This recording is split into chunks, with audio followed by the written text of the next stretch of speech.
Good morning, good morning, good morning. Good morning to you. Good morning, good morning, good morning to you. Good morning, good morning, good morning to you.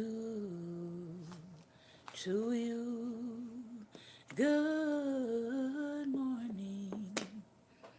Good morning. Good morning to you.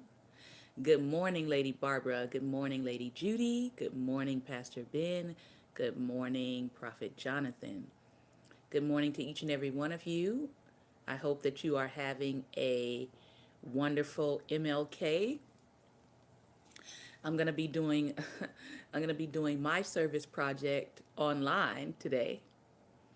You can join me on my personal Facebook page. I'm going to be playing MLK Hangman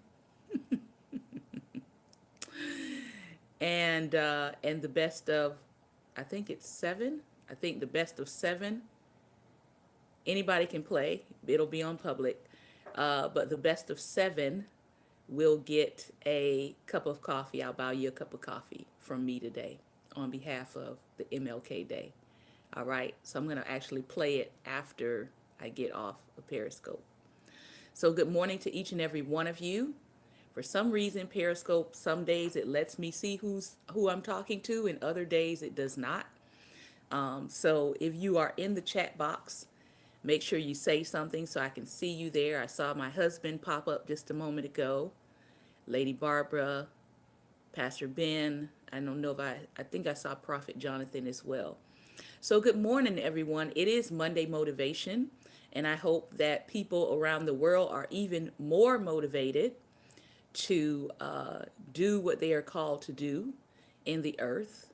And yes, this is Daring Dialogues, and I'm your host, Shantae Charles, your mental abolitionist for today. Hopefully, I will say something to set your mind free. All right. Over this past weekend, in this here DMV area, there was a couple of different things going on. There was the March for Life, which is in many ways, I've attended the March for Life in the past. I attended 2 times in the past.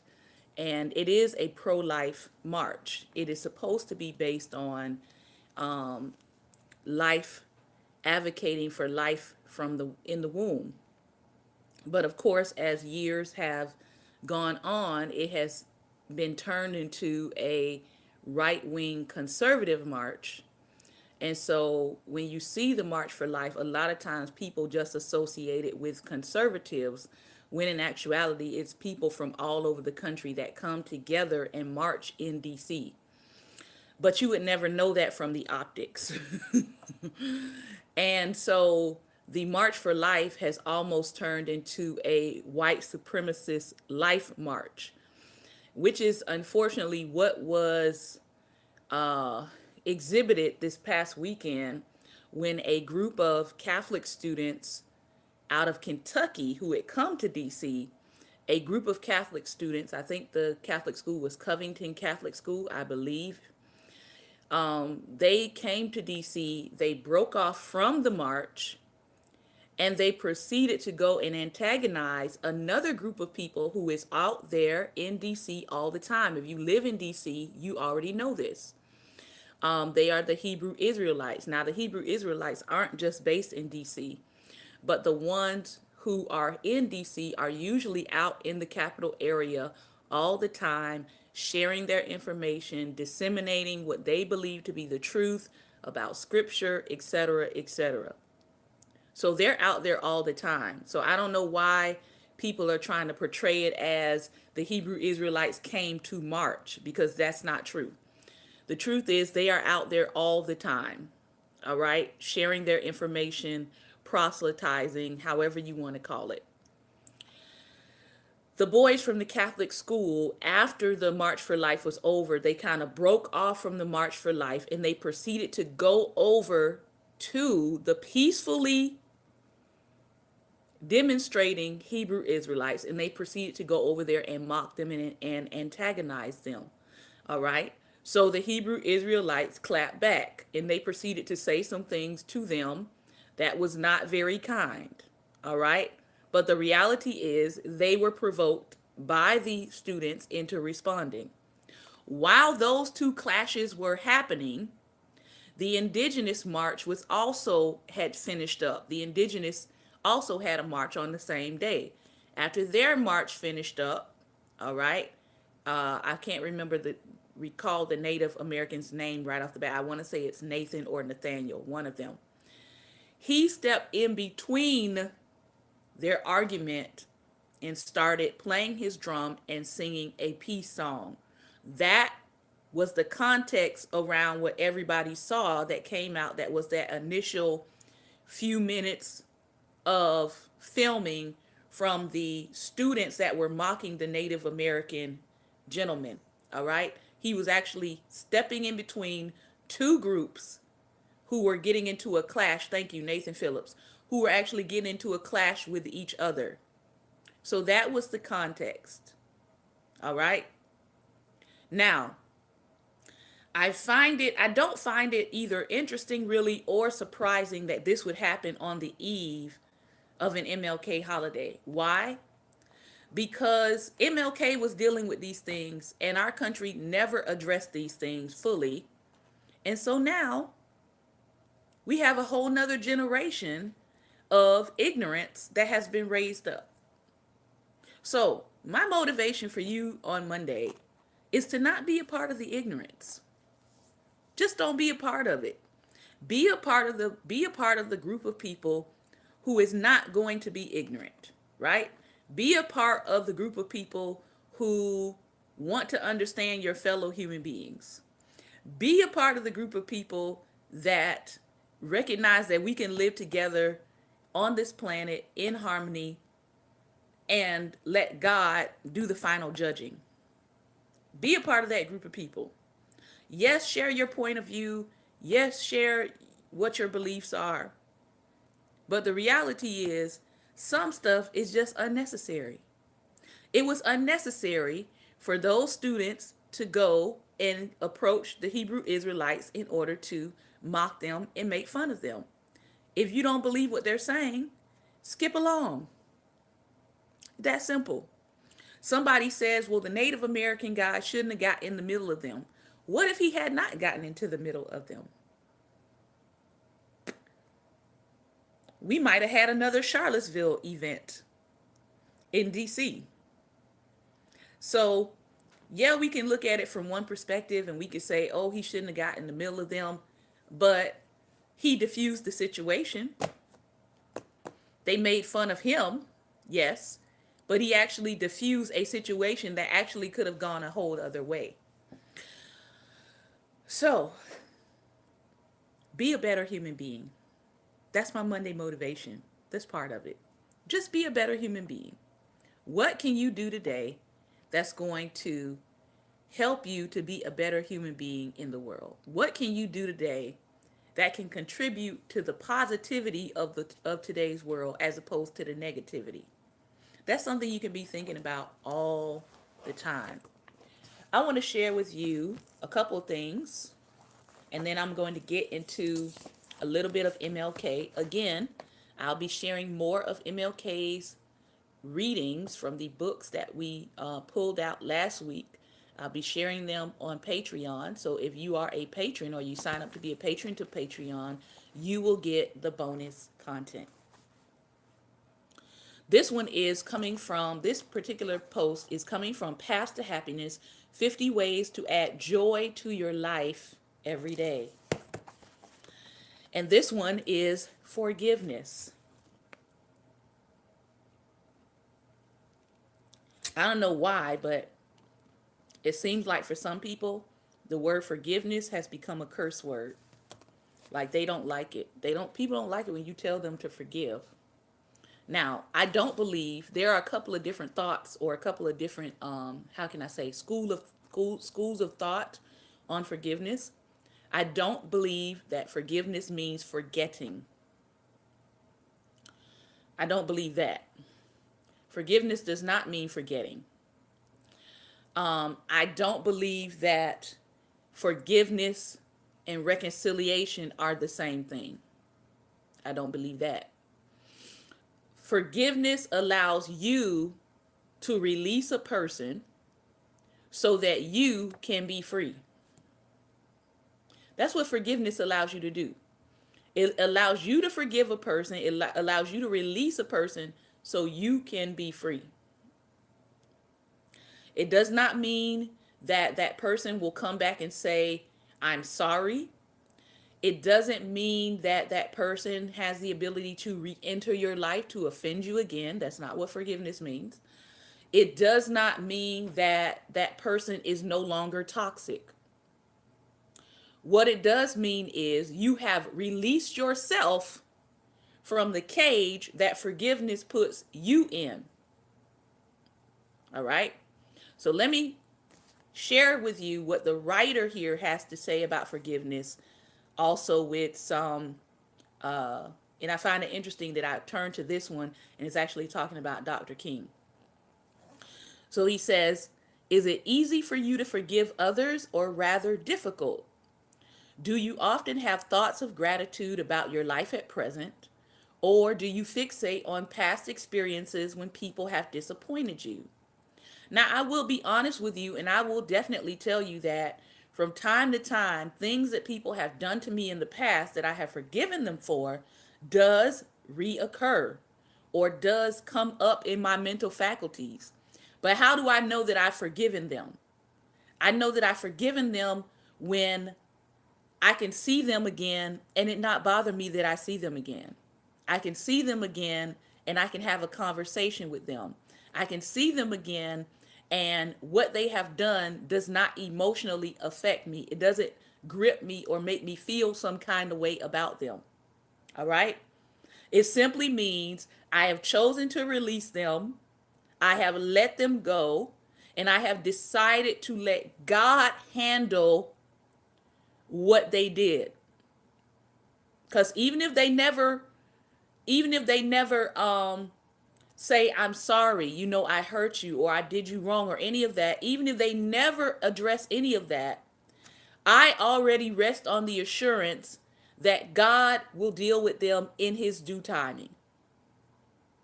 This is something I've learned. It didn't happen overnight, but it's something I learned that God will deal with them in his own due time. Sometimes it takes people being treated the way they treated you in order to see things from your perspective. I've had people come back and say, when I did what I did to you, I didn't recognize or I didn't realize how painful it could have been for you. Or I didn't realize the impact that that one thing would have on your life until it happened to me. Sometimes people don't realize it until it happens to them. They don't. And so you can stay in the mindset or the mind frame of waiting and waiting and waiting and waiting on that person to get it, and they may not ever get it. But the reality is God does have a way of bringing people to an acknowledgement sometimes when you least expect it. All right? So he says, finally, are you able to forgive yourself for old mistakes? There are things in our own lives that we simply need to forgive ourselves for. Some of us cannot open up the floodgates on forgiving other people because there's stuff that we've done in our life that we know is wrong, and we haven't even yet forgiven ourselves for those things. So if you don't forgive yourself, how in the world are you going to be releasing other people into forgiveness? Seriously. There are a lot of people who are walking around with burdens of guilt about things that they have done in the past that they cannot change. So this year, if that's you, this year I want to encourage you to forgive yourself. Release yourself from things that you did in the past. Acknowledge it within yourself. Yes, I messed up. Yes, I jacked up. But going forward in my life, here's what I'm going to do differently, or here's what I'm already doing differently. Sometimes our own assessment of ourselves can weigh us down. If you ask God to forgive you, then if you're still having these thoughts, then what's happening is God is not the one that's still holding those things over your head. It is your conscience. It's your conscience. So this is why we get into the word and we ask God to wash our consciences. We have to really believe that if I've given it to God, that God is not going to snatch his forgiveness back from me. If I've given it to God, if I've asked him for his forgiveness, then he has forgiven me. It may take a while for your subconscious and your conscience to catch up to that revelation, but God has forgiven you. And then, of course, you might have people in your life that never want to let you live stuff down. So those people in your life have two options. This is what I do for people who like to bring up stuff from the past that I know God has forgiven me from. You got two options. Two. You can either accept the fact that I've been forgiven by God, because I have, or you can exit. Because what you're not going to do is you're not going to be a part of my life and continue to bring up stuff that I know that God has forgiven me for. That's what you're not going to do. All right? So sometimes people like to hold you in bondage to your past. And you are the one who have to put the foot down and say, what we're not going to do is we're not going to pull up stuff from my past like I have not been forgiven for it. I've been forgiven. What about you? All right. So he says here, today's questions are a major focus of positive psychology. Scientific evidence increasingly shows that forgiveness is vital for our emotional and our physical well-being. So, for the people out there who don't believe in faith and don't believe in morals and don't believe in values, but you only believe in science, this is for you. Scientific evidence shows that forgiveness, which is a spiritual principle, is vital for our emotional and our physical well-being. All right? So even if you don't believe it from a theological perspective, if you say you only believe science, science is telling you you too need to forgive. How about that? It's hardly coincidental that the world's great spiritual teachers for millennia have extolled this value. Both Eastern and Western traditions honor the ability to let go of feelings of anger and hurt about the past and venerate the wise as one who is free of such shackling emotions. Drawing on millennia of religious teaching, Dr. Martin Luther King asserted, "We must develop and maintain the capacity to forgive. He who is devoid of the power to forgive is devoid of the power to love." Wow. Learning to forgive isn't always easy. Many people seemingly get stuck between wanting to do it and actually being able to do it. Dr. Robert Enright of the University of Wisconsin at Madison, a leading researcher in this field, proposed that forgiveness involves 4 steps. So if you're taking notes today, you can jot these down. Number 1, uncovering one's emotions of anger or resentment. What are you angry about? Sometimes we don't know, or we struggle to forgive because we have not even pinpointed what about it that the person did to us made us so angry and affected us emotionally. So uncovering one's emotion of anger or resentment. What about their behavior made you angry? And what about their behavior has caused some sort of resentment against them, something of the grudge that you're holding against them. It may be something that's underlying. Maybe you won't forgive this person because they know all of the intimate details of your life and they still chose to do X, Y, and Z to you. Maybe you are resentful because they were your role model and they shattered that image of themselves that you can never put back together again. Like you will never look at them the same because of what they did. Maybe that's what is making you angry. So you have to uncover your emotion and your of anger and your resentment. What is it that's behind the unforgiveness? Why exactly will you not forgive them? Is it just over money? Is it just over betrayal? Or is it something deeper than that? That's the part you need to acknowledge. Number two, you have to decide to forgive. Forgiveness is a choice. It's a choice. You have to decide to forgive.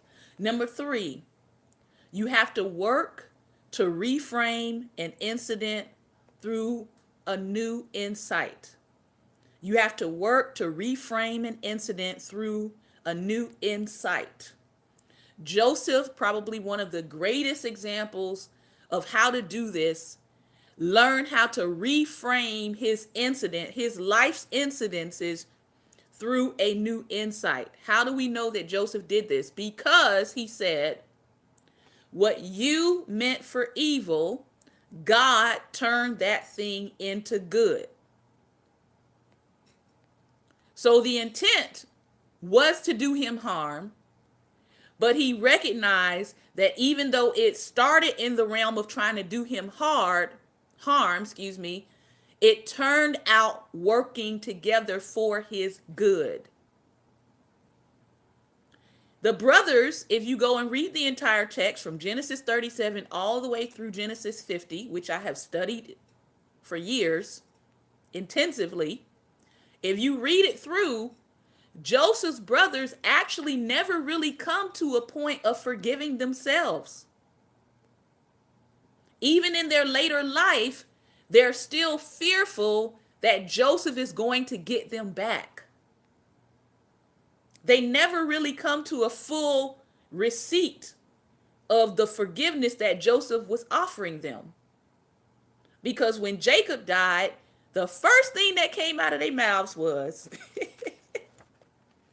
remember how we did, Joseph?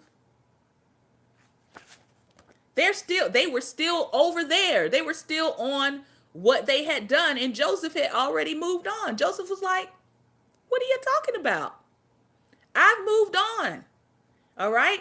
So you got to work to reframe the incident through a new insight. Number 4, deepening one's sense of meaning as a result of one's injury ties into number 3. Joseph had to find the deeper meaning. Your own sense of meaning as a result of the injury. What did God pull out of it for you? What did God pull out of it for you? What did you learn from it? I'll never forget something the Lord told me as I was studying Joseph. He said to me, everybody wants a Joseph life, but nobody wants a Joseph betrayal. Everybody wants Joseph's blessings, but nobody wants Joseph's betrayals. Everybody wants Joseph's ability to have wealth and power and authority and to be able to be in a seat of power and to be in a seat of distribution. But you aren't willing to give up the resentment or the anger or the bitterness that would prevent you from being the kind of servant that Joseph was. There is no way that Joseph would have been able to supply his entire family through a famine had he had the mindset of, my brothers did me wrong And there's no way on God's green earth that I'm giving them anything. I wouldn't give. Some of us are so angry with some people that you're thinking in your mind right now how to starve them in a famine. Listen, that is not the mindset of someone who holds wealth. Can I just say that? Joseph didn't have the mindset of, I'm going to let them suffer in famine. He said, no, I'm going to bring my family here with me, and I'm going to make sure they're taken care of. He didn't put them in his intimate counsel. No, he didn't do that. But he made sure that they were supplied. And so you have some people who are so angry and so stuck in their unforgiveness that if God had to call upon them to be a distributor of wealth, and the person that came before them was someone who did them wrong, they would be looking up and saying, not one grain will I give to you. Not one grain. God doesn't need that representing him. Some of you all are wondering why your wealth is being held up. I can tell you why. God is waiting for you to get into a not only a attitude but a disposition to be a distributor. Some of us still don't have the right disposition to be a distributor. I'm going to just leave that right there because I know somebody's going to be upset. But the reality is your wealth is being held up because you don't yet have the disposition to want to help everybody. You only want to help your clique. And God is saying, what I'm trying to give you goes beyond your clique. What I'm trying to give you goes beyond your network. So if it's just going to stay right there, then you're not ready. All right? Scientific evidence is mounting about the health benefits of forgiveness. People who have forgiven others for a major transgression have lower blood pressure and heart rates as compared to those who remain unforgiving. You want to get your heart rate together? You want to get your blood pressure together? Forgive. This is science. For those of you all who aren't believers, this is science. Forgive. Dr. Kathleen Lawler Rowe of East Carolina University in Greenville, North Carolina, extensively studied the impact of both hostility and forgiveness on the human body. In one investigation, she found that the sleep quality, which has been found to affect many aspects of health, is influenced by the tendency to have thoughts of revenge. Now you messing with your sleep. Because all you can think about is getting this person back. As you might guess, people with bitter thoughts were more likely to suffer from insomnia than those whose minds were at peace. Similarly, a team of New York University researchers found that cardiac patients with forgiving personalities had less depression and anxiety about their condition. They had lower blood pressure, and they had a better cholesterol level than their less forgiving peers. So you want to get better for 2019? Forgive. Psychological research intriguingly shows that women are more likely than men to forgive others due to greater empathy, but women are less likely to forgive themselves. Think about that, young ladies. As we get older, we generally tend to become more forgiving. Why? Apparently because with increasing chronological age, we begin to see the big picture of life in better perspective, a vital quality of wisdom. In this sense, the ability to forgive is a strength we should all develop to gain new opportunities for happiness. As the American diarist Paul Bowies aptly remarked, forgiveness does not change the past, but it does enlarge the future. So,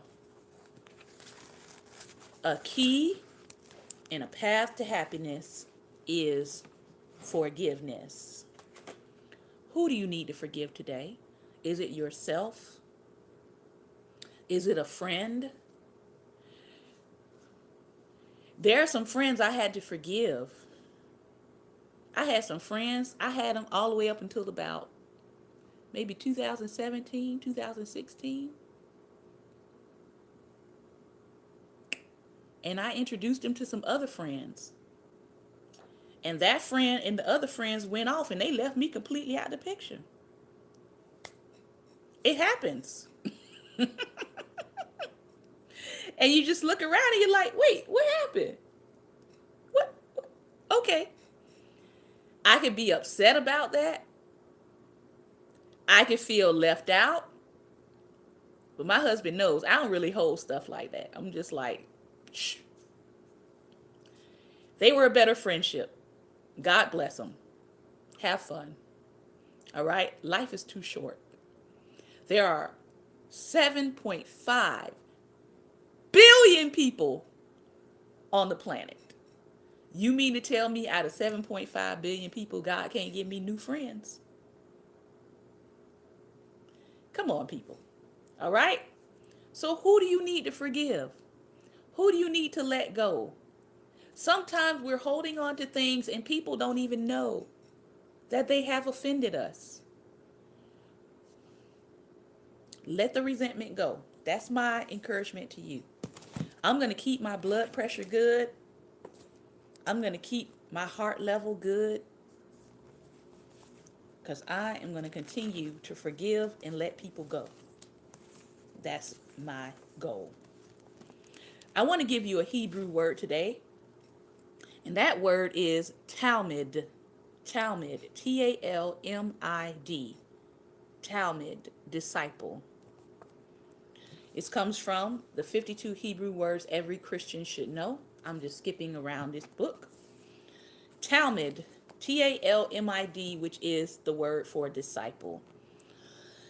And I want to read this to you because I think it is probably very appropriate or apropos for 2019, especially those of you who know that this is going to be a year of investing in your learning, investing in growth, investing in courses, investing in coaching, investing in teaching, etc. The writer here says, when I first became a follower of Jesus, someone told me I had to become a disciple. I understood that being a disciple was like being a student. I needed to study the life of Jesus and learn as much about him as possible. So I did. I read books, I listened to messages, and even attended 6-week discipleship classes, which, by the way, I have a free discipleship class on Facebook. It's a Facebook group called Cross Training. All of the information in there is free. Pastors use it. You can use it for independent reading and study. And most of the people that I know that have gone through that discipleship course, which is why I went ahead and put it on Facebook, we've been able to retain, about 98% of the people who gave their life to Christ, who went through that discipleship course, are still believers. So it works. That's why I put it online. All right. So he takes this discipleship class and he says this: years later, I learned that in Jesus's time, a disciple was called a Talmud, Talmid, which can refer to a student, but more accurately refers to an apprentice. You see, while a student learns head knowledge in order to know what the teacher knows, an apprentice actually works with the teacher to learn what the teacher does, so he or she can begin to do what the teacher does, not just know what the teacher knows. Yep. And that many times is the difference between mentorship and coaching. Talmidim, plural for Talmud, didn't just attend a class or read a book. They left their jobs and families and communities to follow their rabbi and watch how he lived. They wanted to be just like their rabbi, to do what their rabbi did. This is what, with Jesus' teaching, this is what we would call peripatetic. Peripatetic. I'll spell it again. Peripatetic. Peripatetic teaching. This is where they learned along the way. They were constantly following Jesus, watching how Jesus prayed, watching how Jesus interacted with the people. And many times Jesus would go apart to himself and pray, till the disciples decided to say, hey, whatever that is that you're doing up there when you go apart from us, can you teach us to pray? So that actually became the disciples' prayer, not really the Lord's prayer, because the disciples said, wait a minute now. Every time Jesus comes back from these power prayer moments, he comes down with power, doing all kinds of signs and wonders and praying for people and healing people and casting out devils. So Jesus, teach us to pray. So they watched how Jesus lived. They watched how Jesus responded to sin. They watched how Jesus responded to the scribes and the Pharisees. They watched him. They observed him. The question for you today is this: are you a disciple of Jesus, or are you only a student of Jesus? Are you doing what he did, or do you just know a lot about him? Do you love your neighbors and your enemies? Do you forgive those who hurt you? Do you pray for people who have wronged you or are still doing wrong by you? Do you welcome those people the world rejects and condemns? Do you have what it takes to be a Talmud today? Will you be another student who only knows about Jesus? Or will you become a disciple doing what Jesus did? And by the way, Jesus went about doing good. All right. We got about 23 more minutes. I want to finish this first section of this section on the family in Kingdom Disciples, where he talks about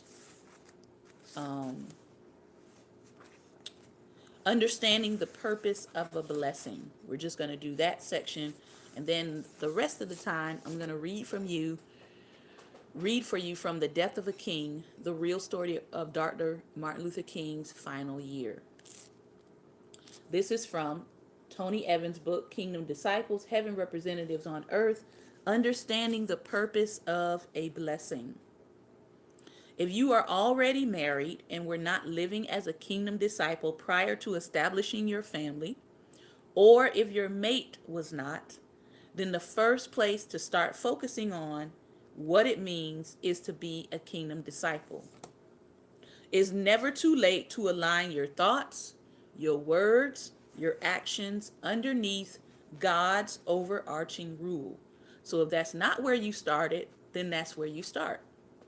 Start with yourself, pray for your spouse, and then seek to implement discipleship principles within your home. When you do, you will receive God's abundant blessings as promised in His Word. Pray for others in your family as well, that your children may become kingdom disciples. I think a lot of times people who have grown up in a God-fearing home or a home of believers, I think sometimes they underestimate the power of that.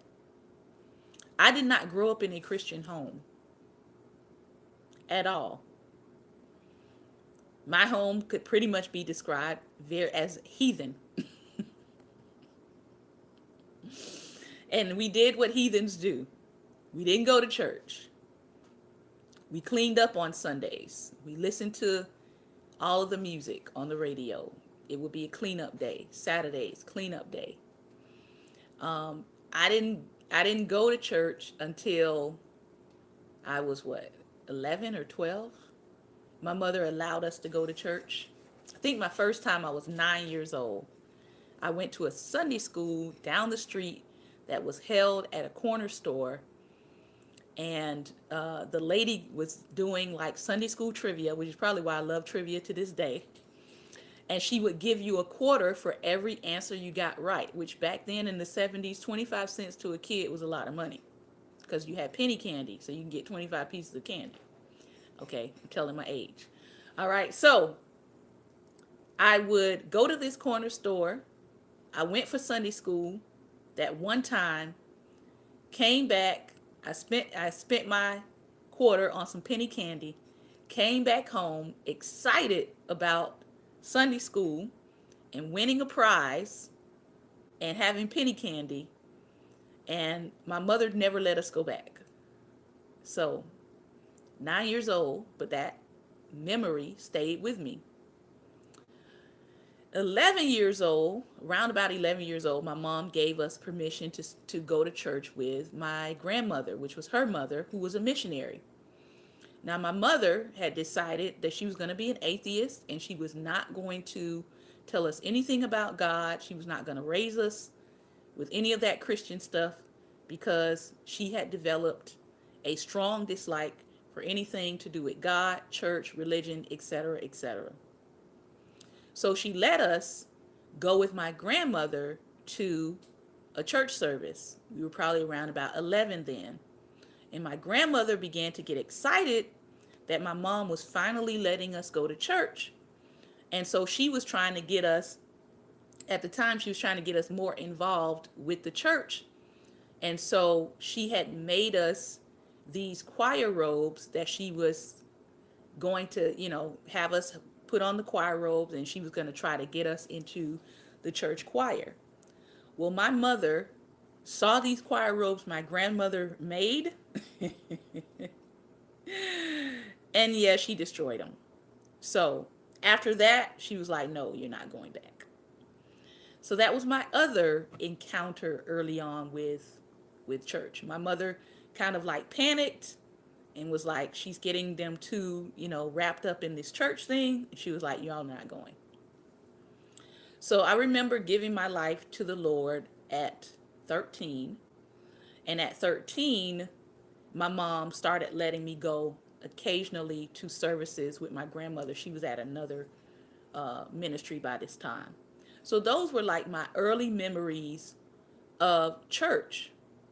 And because I would go home and there was no foundation, there was no grounding, there was no Bible in our house, like you weren't bringing any of that stuff into my mother's house. She didn't want it in there. So no Bible, no prayer, no reinforcement at home.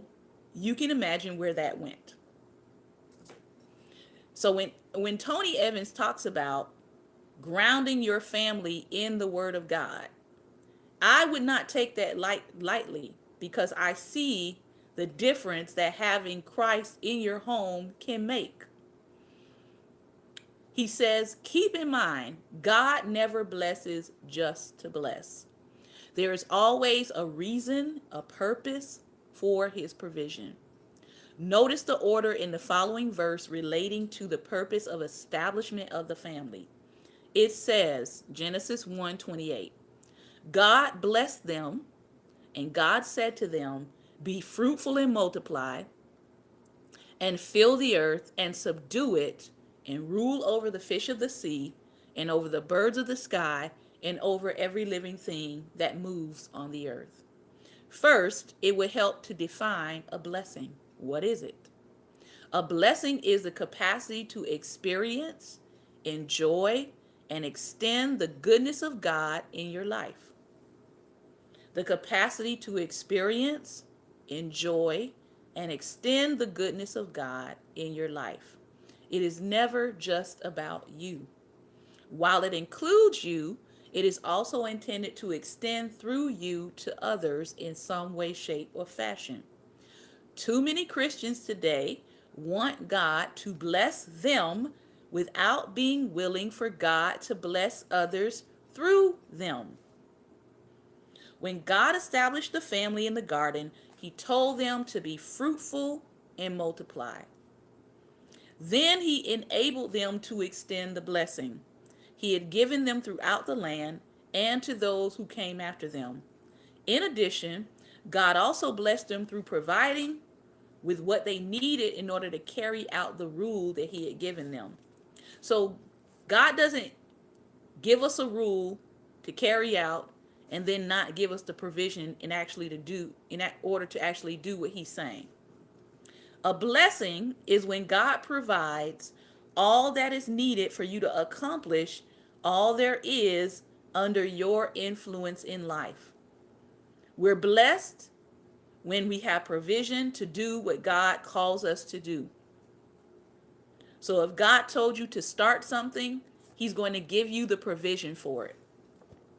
Now, here's the beautiful thing that I have learned about God. God can tell you to do something, and people will say to you, well, if God is in it, then you're going to get people to come along with what you're doing. Jesus had 12. There wasn't a whole lot of people coming along with what he was doing. All right? Some came for the food. Some came to figure out how to kill him. All right? Everybody in the crowd was not there for the gospel. Some people in the crowd were there plotting on how we're going to kill him because he has too much influence. So never look at a crowd as being the end all be all to deciding whether or not what you're doing for God is right. Okay? But he will give you what you need in order to accomplish what he's called you to do. And I have learned that regardless of if one person shows up or 5 people or 12 or 12,000, if God has called you to it, he will provide for you. He will. God will provide for you. Regardless of what people think about what you're doing, God will provide for you. If you're waiting on people to approve what you do before you do it, you might be waiting on provision. Because if you do it and God told you to do it, regardless of if people approve or not, God will provide for you.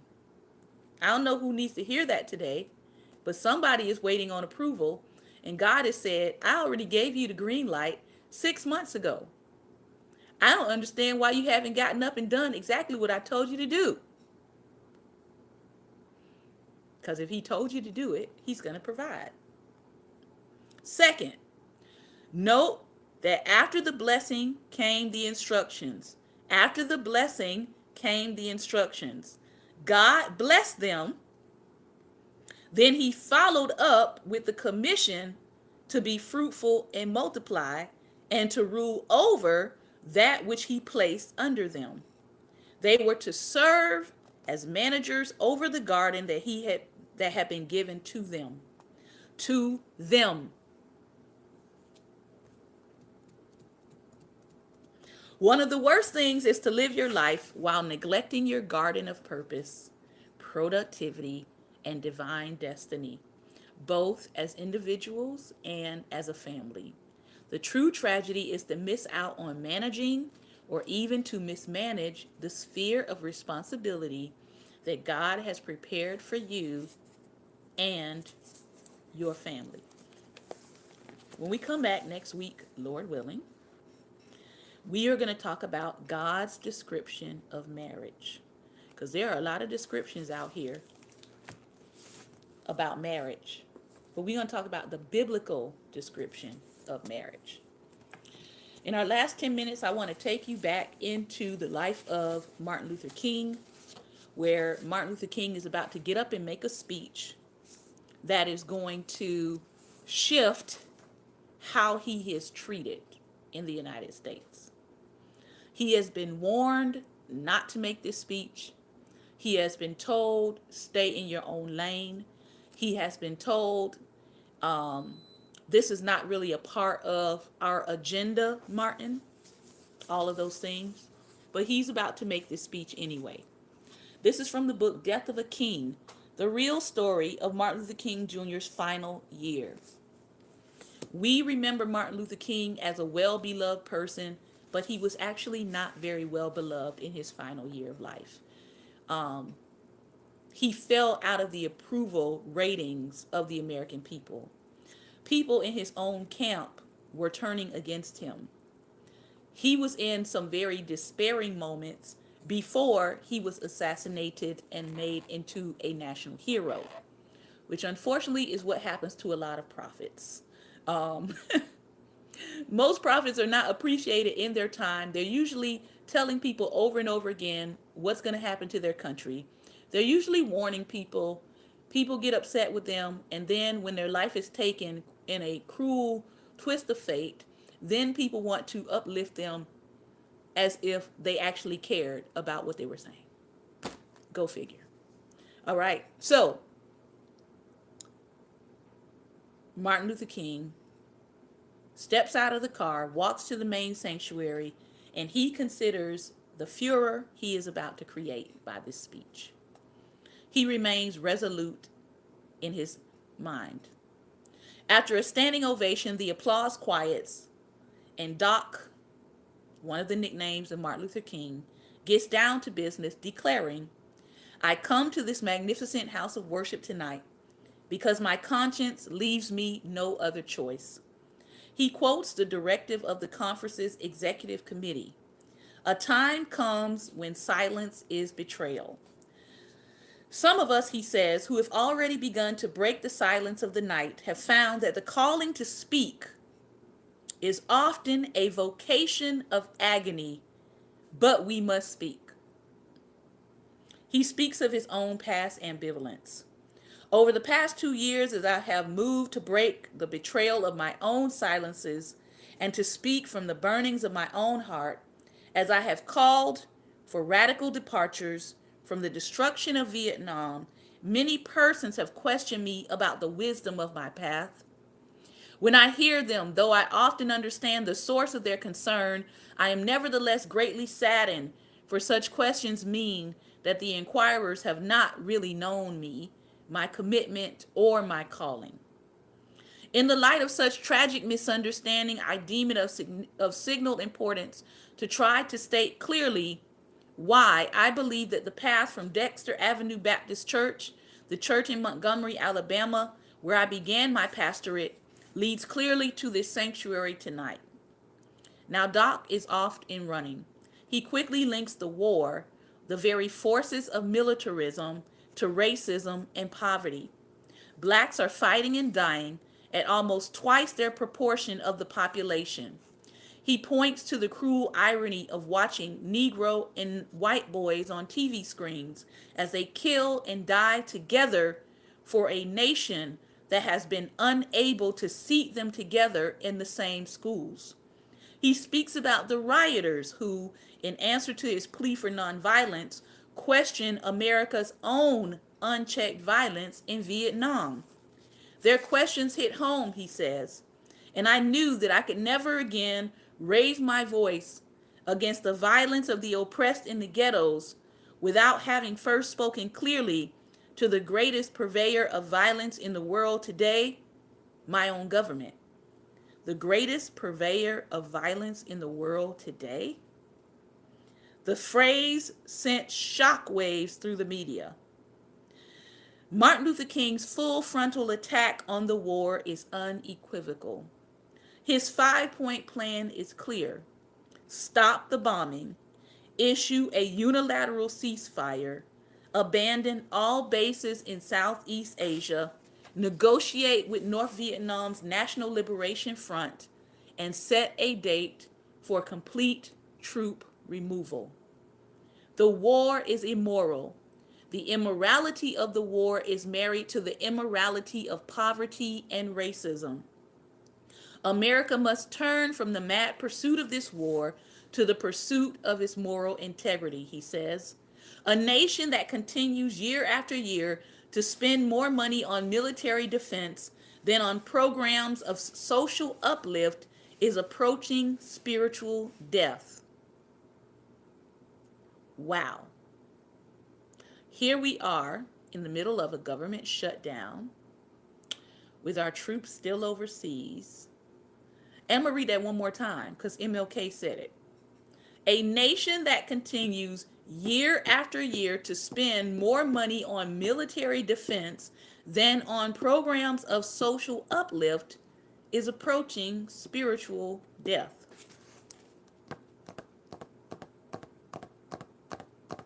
Wow. Like the Old Testament prophets he has studied and loved so well, Doc is delivering a prophecy in the sternest possible terms. We are confined with the fierce urgency of now.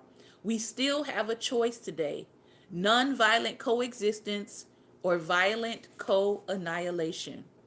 Moving away from his prepared speech, Doc begins to improvise. True to his bedrock Baptist roots, he points to Amos 5 and 24, calling forth a sense of faith and hope inherent to his tradition. He invokes a time when justice will roll down like waters and righteousness like a mighty stream. The church explodes in thunderous applause, again an impassioned and sustained standing ovation. His speech concluded, Doc leaves the sanctuary, and then the real fireworks began. On the long flight from New York City to Los Angeles, Doc looks out over the cloud covering of dark gray. Not a glimmer of sunshine. Nursing his drink, vodka and orange juice, he tries to fight back the tears, but emotions are too strong. The tears flow. Doc thought he was prepared for the press reaction to his speech, but he wasn't. He isn't. The tears wet his cheeks. They expose the pain in his heart.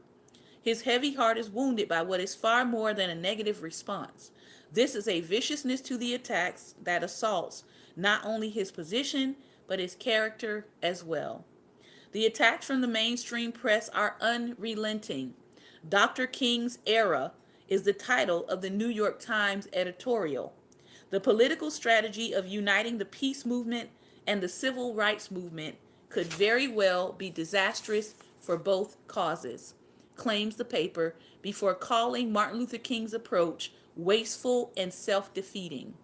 Linking these hard, complex problems will lead not to solutions, but to a deeper confusion. The Washington Post is even more damning. Doc has done a grave injury to those who are his natural allies, and even a graver injury to himself. Many who have listened to him with respect will never again accord him the same confidence. He has diminished his usefulness to his cause, to his country, and to his people. King has gone off on a tangent, declares Life magazine. Instead of providing a share of the leadership that the faltering civil rights movement so desperately needs, he introduces matters that have nothing to do with the legitimate battle for equal rights here in America, and comes close to betraying the cause for which he has worked so long. Even more painful for Martin, though, are the attacks from the country's most prominent black citizens. The people he thinks will be most sympathetic to his argument become his fiercest antagonists. Carl Rowan, perhaps the most prestigious African American journalist, a former United States ambassador and former director of the United States Information Agency, writes in his column, later to be expanded upon in Reader's Digest, one of the country's most widely read magazines, he says, Negroes had in fact begun to grow uneasy about King. He no longer seemed to be the selfless leader of the 1950s. There was grumbling that his trips to jail looked like publicity stunts. Bayard Rustin, a chief planner of the Great Civil Rights March on Washington and himself a pacifist, pleaded in vain with King not to wade into the Vietnam controversy. Why did King reject the advice of his old civil rights colleagues? Some say it was a matter of ego, that he was convinced that since he was the most influential Negro in the United States, that President Johnson would have to listen to him and alter his U.S. policy in Vietnam. Others received a more sinister speculation that had been whispered around Capitol Hill. Talk of communists influencing the actions of the young minister. This talk disturbed other civil rights leaders more than anything else. King has alienated many of his Negro friends and armed the Negro's foes in both parties by creating the impression that the Negro is disloyal.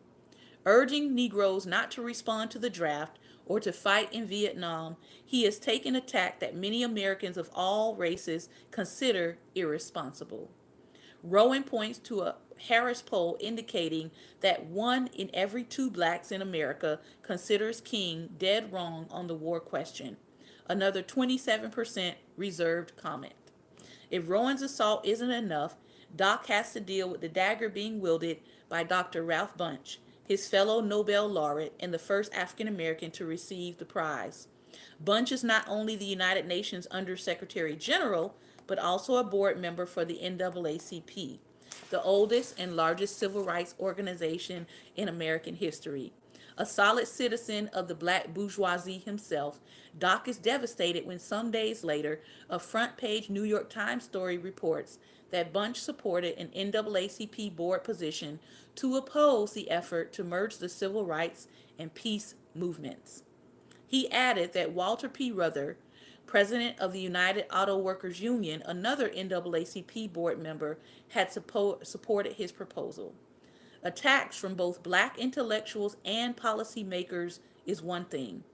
Attacks from the grassroots black press is quite another. It isn't enough for the Pittsburgh Courier to go after him on Vietnam. The paper questions the merits of his recent civil rights work. I'm going to read this last paragraph and then I'm going to end for today. It says, it has only been a few months since Dr. King's Southern Christian Leadership Conference abandoned the South to attack problems in the urban North. Chicago was selected for its initial assault, and there is still debate over the relative merits of that program last summer. Some have credited Dr. King and his followers with the defeat of longtime supporter of liberal causes Paul Douglas in his bid for the U.S. Senate. Others say the efforts did little to aid the plight of Chicago's South and West Side Negroes, whose problems are more complex than those of the rural community in a Dixie-located state. In a final blow, the paper concludes that MLK does not speak for all of Negro America, and besides, he is tragically misleading them. Doc puts down the papers. So, to be clear, there were a lot of people who felt that Martin Luther King was going in the wrong direction. And today, there may be people who feel like you are going in the wrong direction. I get people all the time telling me, why are you always talking about this black stuff? Why are you always talking about lynching? Why are you always talking about racism? Why can't you just talk about something else? A charge to keep I have and a God to glorify. This has been another episode of Daring Dialogues, and I've been your host today, Shantae Charles. I hope that I have said something today to get you motivated. I hope I have said something today to put some flame under your feet. I hope I have said something today to encourage you to forgive the people in your life, and not only that, but also to forgive yourself. I hope I have said something today to encourage you in your desire to be successful, to understand that a good part of your success is going to have to do with your ability to be willing to bless other people. I hope that I have said something today to get you thinking about the life of MLK, to get you doing some reading yourself, to get you doing some research. Because everybody today who is saying how wonderful MLK is and was were some of the very same people who felt like MLK was going in the wrong direction for the nation. But as we can see, time proves all things. And what MLK was struggling to get our nation to see back then, we're still struggling to get our nation to see today. Are you going to take up a part of that call and that cause to get people to see that all men are created equal? Everybody clearly does not think that. So we still have a long way to go. Listen, I want to thank you for your time and attention today. Remember, light is the most daring opposition to darkness. So please go out today and be light. I'll see some of you on my Facebook Live in a few short minutes. We'll be doing Hangman MLK edition. Take care and God bless.